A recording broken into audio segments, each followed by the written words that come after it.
Welcome to Black Manifesto, Part 2, Aftermaths. Nora envisages 10 more commandments of the Black Manifesto that recognises not just a moment in time, but a continued need to keep action and activism alive. In this podcast, hosted by myself, Pawlet Brookes, and created by Serendipity Institute for Black Arts and Heritage, Black women from around the world respond to Nora's provocations, addressing how we shape a new world in which Black women are seen and heard. The guests on this podcast share their reflections unapologetically, so please be aware of strong language and references to personal struggles and traumas. In this episode, Makeda Thomas contextualises the second commandment on care, self-care, or pure rampant narcissism.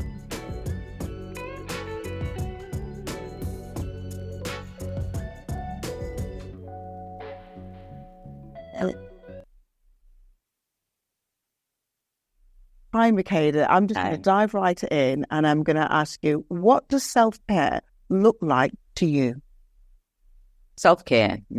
Sometimes it looks like yes. Sometimes it looks like no.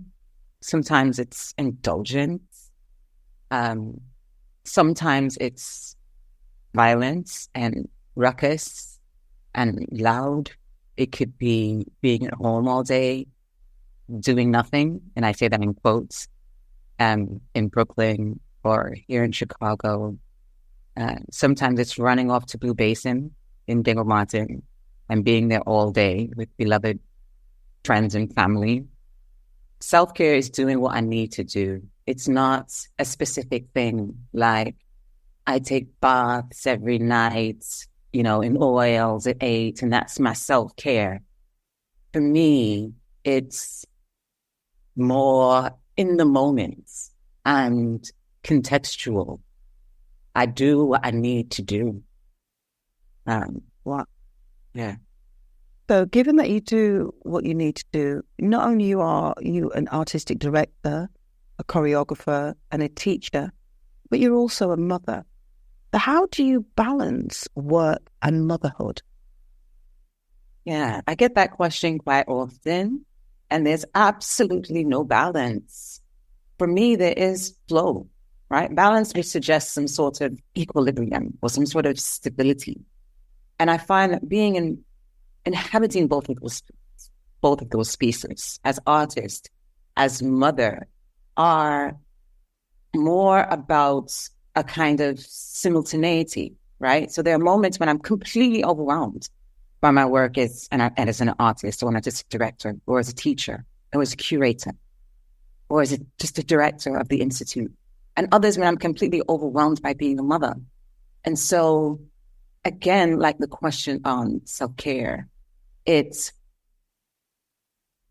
is more about the present moment and doing what I need to do. So, for example, I'm in the middle of a visiting artist residency at an institution, and I have my 3-month-old with me, and I'm teaching class 5, 6, 7, 8.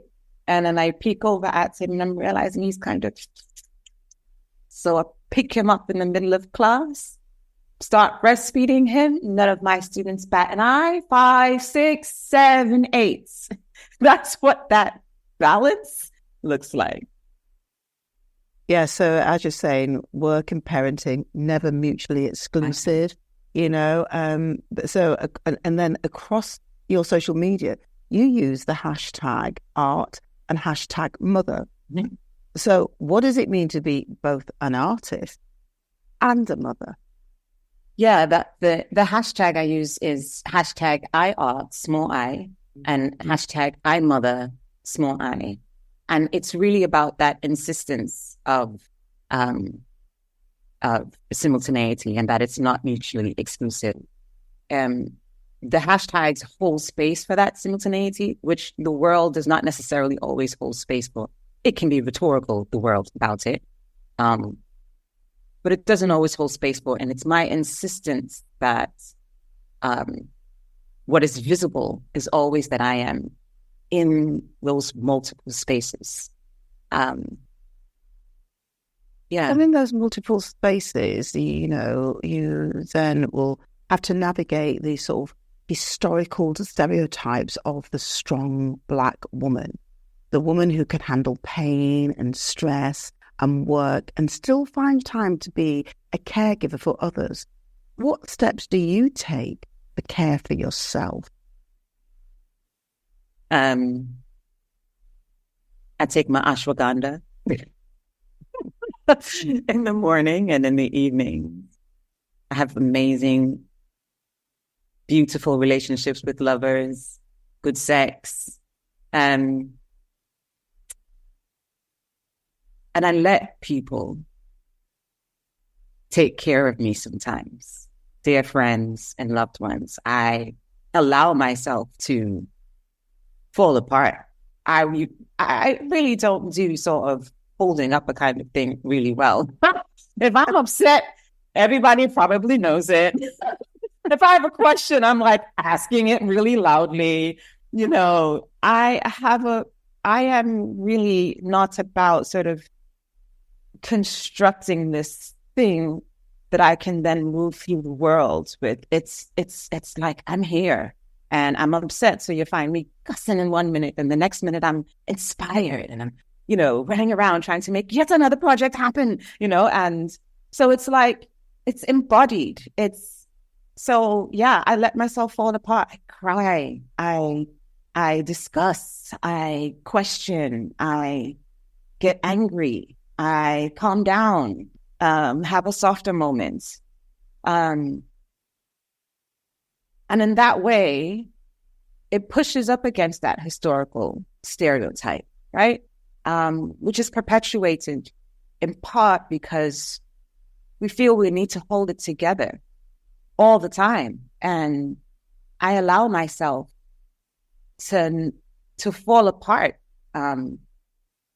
in front of everyone sometimes. And that hasn't, I don't know. I'd like to argue that it hasn't been a negative.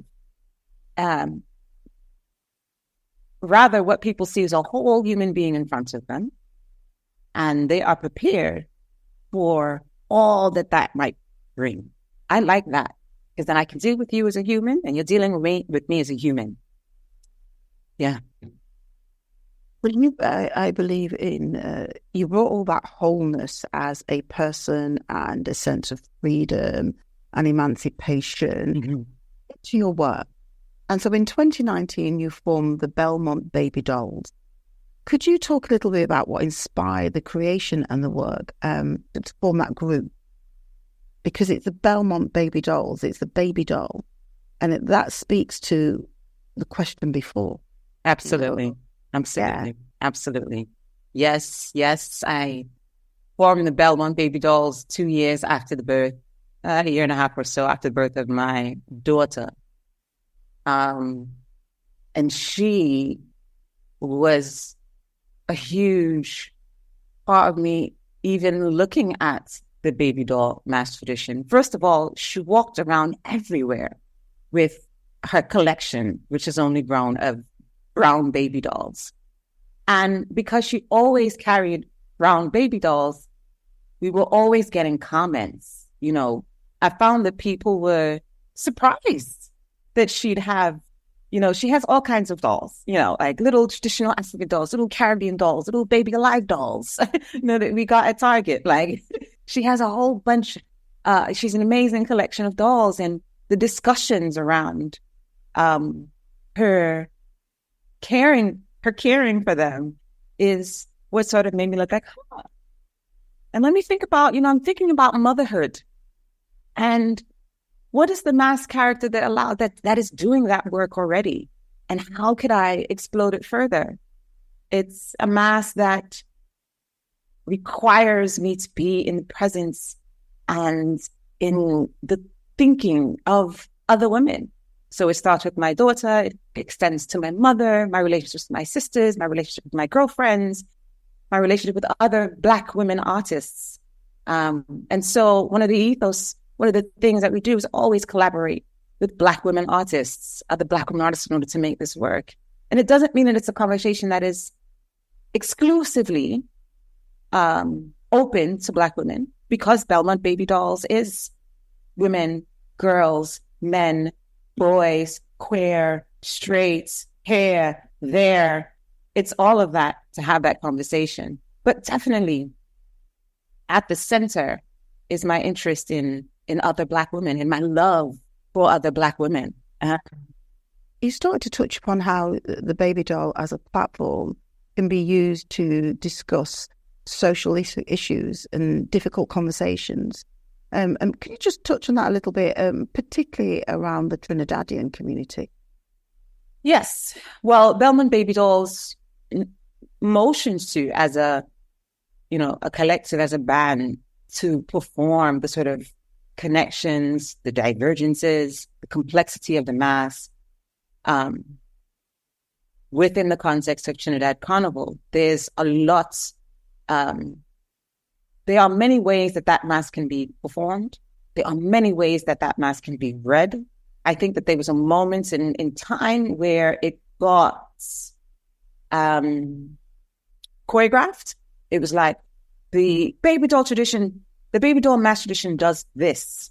And of course, in my unruliness and waywardness and always, like, who said so? Who said that? Because, as a mom, right? And as a Black woman, I'm not convinced. I'm not convinced that this is all about satire and parody. I'm not convinced this is just this pitiful mass, and gave myself the permission to do with it what I want. Listen, when I first started the band, the traditionalists jumped out. You can't do that. That's not how baby doll mass is played. It's not you carrying Black babies. It's supposed to be a white baby. It's people sort of wanted us to follow that script that had sort of, I don't know how. Because again, these are performance traditions that come out of emancipation. My gosh, we should have absolute freedom to think about it differently, to play it differently, for it to mean something else. And sure enough, by the next year, there was a lot less conversations about the traditional way that it should be played. I think also too, part of why Belmont Baby Dolls has its name, and it's by locating itself in Freetown in Belmont, is to remind ourselves that this freedom for mothers, women, and girls is at the core of our work and at the core of our liberation. Because as Black women if Black women and girls are liberated, the entire world is liberated. And to furthermore cite, African and indigenous epistemologies that we were using as theoretical genealogies for the work, right? So we are thinking in and motioning towards African and indigenous ways. And so just in that, we are addressing not just, issues of motherhood or relationships between parents or gender violence, or let's see, I've seen other masqueraders of baby doll tradition talk about, trafficking of young girls. It's been used for all kinds of things. And I lost my train of thought completely. Basically, you're saying the aesthetics of baby doll mass completely rejects gender roles and stereotypes of the Black female body. Can you just push a little bit more why it's important to merge the diasporic and the Black feminist theories with dance studies to break down the sort of prevailing ideas? Because you started to touch on all of that. Yeah. And just to say a little bit more would be great. Yeah, I think having a diasporic Black feminist lens or way in which to think through this means thinking widely. It means thinking imaginatively. It means thinking waywardly, to call in against Idea Hartman's Wayward Lies, which is one of the texts that, I go to or have gone to. and to disrupt the idea again that the limits of the performance are already known, right?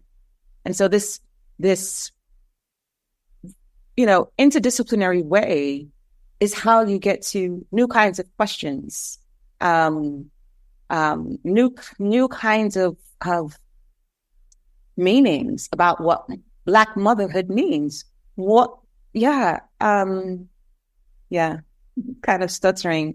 There's so much ahead. But the work really shows, and what you're saying is that the work really shows a softness and a beauty behind Black womanhood, and especially the mother-daughter relationship, because you sort of touched on that with your daughter as well. Yeah. So why is it important to create these spaces of healing and openness for Black women? Yes, I want to share, if I may, a small piece of text from a conversation I have been developing around baby doll masks as a healing methodology, particularly between women. Mm-hmm. And I'll start. And it says, what am I mounting here? Baby doll performance in the context of Trinidad's Carnival as a performance of love in its fullness, as both a strategy of survival and an intentional reclamation of open, apologetic, and soft, as he said, relationships between mothers and daughters, where empathy does not sacrifice accountability and reckoning with ourselves, others, and the spaces in between and all around, where the benevolence of mothering or daughtering resists being weaponized, where a Black girl's emerging womanhood does not transition her to a competitor, but as an expression of generations to come, of futurity. And in either way the mask is played, and there are infinite ways I imagine, the baby doll mask performs the demand for accountability or old apologies, and of which the recipient would be deserving, thus teaching daughters that they are deserving of respect and reciprocity, both within the mother-daughter relationship and outside of it. And so the mask reaches far back and forward into what I call the mother line to comprehend that which activates in our present lives. So yes, this ritual dance of the mask, playing doll, is an ancient source of healing, but it's also a dance of the spirit of sedition. So yes, it's all about love and healing and reconnecting mothers and daughters and girls and women to one another, but it's also about fucking shit up, that we have to, just fuck it up, ask different questions, demand that all of the trauma that we have come from since prior to emancipation and through to emancipation to here, that we can cultivate these really beautiful relationships between one another. At the core, I think at the core, that is the most moving part of the performance for me. Oh, and I'm getting emotional because I'm such a hack. This is what I mean by I like just be like bleh, all over people, because this mass is also not a mass. It's a practice, but it is something that we live. It is not something that ends on Carnival Tuesday. We are still playing doll all year round, and I can take that to all kinds of levels. But, I can say that, yeah. So, given that we had a little bit of a void, and so 2023 marked the first in-person Trinidad Carnival since the pandemic. In what ways do you think the festival has changed? And do you have a vision for the future? And the future in this sense is, given your description of Baby Doll and all its softness and all its greatness and all its understanding of how it navigates historical space and a contemporary space, talk to me what your vision of the future for the carnival is. I don't know how much of carnival has changed, because carnival has always been about power, and the performances of our positions in that power. So I can see the same thing that happened in the early 1900s sort of replaying today in 2024 in terms of what carnival looks like, right? We still have that separation of a Jamet carnival, and we still have, an upper class, $8,000, $9,000 TT dollars for a costume. So, that thing about power is still being enacted. My visions for the future is that rather than seeing the power play out in the same way, is that we do see a radical shift. Is that that there be more space for tiny little mini bands like Belmont Baby Dolls that can do such work that has been received so wonderfully. We don't have 1,000 people in our band. It's a little band that has done so much. That is my vision for the future, that we continue to have these accessible spaces where carnival is for everyone. Listen, they say carnival is woman. And that does not just mean plenty naked women in the road to be gaped at, right? I imagine a carnival in which we see more women producers of carnival bands, more women teaching carnival aesthetics, carnival performance, more that beauty and sexuality not just be the sort of predominant ways in which to see or to perceive women's freedom. So that's, okay, she's in the road whining. I think the argument that, this is how she expresses her feeling goes but so far, can do but so much. So I am interested in these. I'm interested in having these sort of reasonings with other women around the production of carnival. Yeah. Wow. So this year's theme of the Black Manifesto is aftermath. So thinking about the last few years, what lessons can you share about growth after adversity? If you ain't dead, a moment of gratitude is the first order, right? So if it didn't kill you and you're still here, you have to say thanks for life. Yeah. Because growth after adversity is slow and hard. And surprisingly, I find I've had quite a lot of math to come beyond in terms of aftermath, right? It may mean more heartache and more sorrow and more pain or more issues, especially as the changes required for that growth require harder choices, huge shifts in how you move or who you move with. I think growth makes its presence known sometimes in the oddest or smallest of ways. You could be, it's not sometimes years later, you're like, I have really come a long way, because there was a time when my reaction to this thing wouldn't have been such. It's not a destination. It's a whole process. It's a whole journey. It is continual. Those are the lessons that I can offer: to be patient, and again, to not dress it up in the way that one might dress up a baby doll mask, but to understand again that it may mean, again, a kind of slowness, a kind of pushing through, a kind of dealing direct confrontation with issues.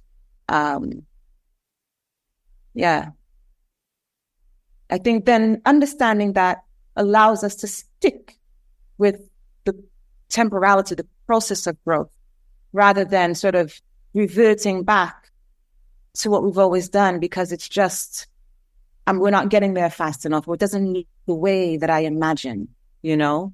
Yeah. Well, on that note, Makeda, I need to say thank you. And I think what's been really important for me is just listening to you, taking off that mask in Carnival, getting behind it, unpicking it a little bit more, but also giving it that female dynamic. You know, someone who's grown up in Carnival, because my dad played Pan, it's really interesting when you step behind it and just, you know, really dissect it a little bit more, but also add that really creative female energy and dynamic. So I just need to say a big thank you. Thank you. Thank you for this conversation. Thank you for listening. You can read more about the Black Manifesto in Black Ink. Published by Serendipity Institute for Black Arts and Heritage, Black Ink is an annual magazine bringing together artists from across the African Caribbean diaspora and Indigenous communities to discuss Black arts, heritage and cultural politics. In the next episode, we'll explore the commandments on load shedding, climate non-human activists, and another empty frontier. Africans populating the Mediterranean Sea, wake up! Black theory is action.